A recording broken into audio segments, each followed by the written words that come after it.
All right, today we are diving into one of the most powerful and honestly, one of the most challenging books in all of philosophy, Baruch Spinoza's Ethics.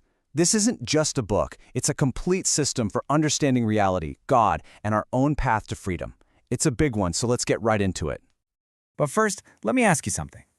Just think about it for a second. Does it feel like you are a mind, a consciousness, kind of driving around a physical body? This exact question, the whole mind-body problem, was the absolute biggest puzzle of the 17th century, and it's the problem that a young philosopher named Spinoza decided he was going to solve for good. So here's our roadmap. First, we'll look at the big problem that everyone was stuck on. Then we'll unpack Spinoza's totally radical solution. We'll explore the illusion he says we're all living under, see how he builds a new kind of ethics on this foundation, and finally, check out his incredible legacy. Okay, so let's set the stage. To really appreciate Spinoza's genius, you first have to understand the philosophical world he was walking into, a world completely dominated by the ideas of one man, René Descartes. Descartes had this famous idea. He basically split the entire universe into two totally different substances. On one side, you have mind, the thinking, immaterial stuff, the ghost. On the other side, you have body, the physical, non-thinking stuff, the machine. But here's the problem, right? If they are completely separate with nothing in common, how on earth does your non-physical thought make your physical arm move? It was a massive philosophical crisis, and nobody had a convincing answer. And this is where Spinoza comes in. Instead of trying to patch the hole in Descartes' theory, he just demolishes the entire building. He offers a solution that is so simple it's almost shocking, but it changes, well, everything. Spinoza starts with a super precise definition of substance. For him, a substance is the ultimate foundation of reality. It's something that depends on absolutely nothing else to exist. It's completely self-sufficient, the bedrock of everything. Okay, next term. Attribute. An attribute is a fundamental way that we can understand what that substance is. Think of it like a lens. Spinoza says there are an infinite number of these lenses, but we humans can only see through two of them: thought, which is the whole world of ideas, and extension, which is the entire physical universe. And here's the key. They're not two different things. They are two different views of the exact same single substance. So what does that make us? What about you? A tree, a planet, or even just a fleeting thought? We are all modes. We're not separate substances on our own. We're just modifications, expressions of that one single underlying substance. We exist in it. We can't exist without it. So when you follow this logic to its conclusion, you end up somewhere pretty staggering. If a substance has to be totally independent, then there can only be one of them, just one.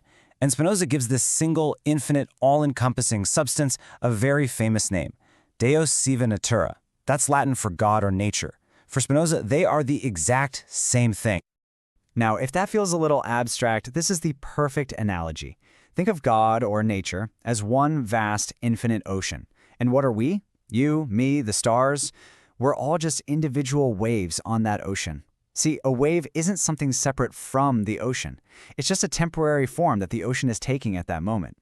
We aren't separate beings. We are nature, just in a temporary wave-like form. Okay, if everything is just one substance unfolding according to its own unbreakable laws, that has some pretty radical consequences. And the first and biggest casualty is something we all hold very dear, our sense of free will. Spinoza doesn't mince words here. He basically says, look, we feel free because we're aware of our desires. You're aware that you want a coffee. But what we're not aware of is the incredibly long and complex chain of causes that led you to want that coffee in the first place. For Spinoza, that feeling of freedom is just an illusion born out of ignorance of the real causes. In his universe, everything is determined. Every single event, every thought, every action follows from the eternal laws of nature with the same kind of absolute necessity that makes the angles of a triangle add up to 180 degrees. There are no gaps, no exceptions, no room for some spontaneous free will to jump in and change things.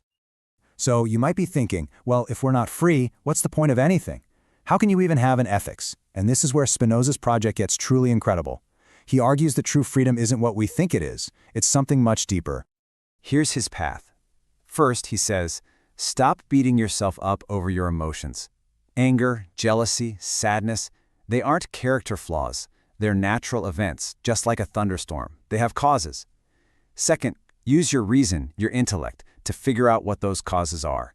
And third, this is the magic step.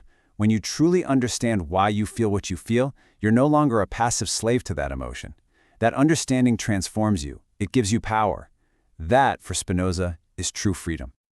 So to put it simply, freedom isn't some magical power to break the laws of cause and effect. Freedom is the power you get from understanding those laws. The more you understand the hidden causes that drive your thoughts and feelings, the less you are a puppet on their strings. True liberation is knowledge.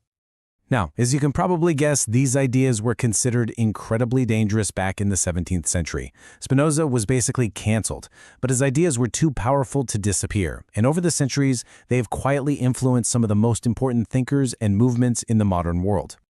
His absolute focus on reason helped fuel the Enlightenment. Major philosophers like Hegel built their entire systems on his ideas.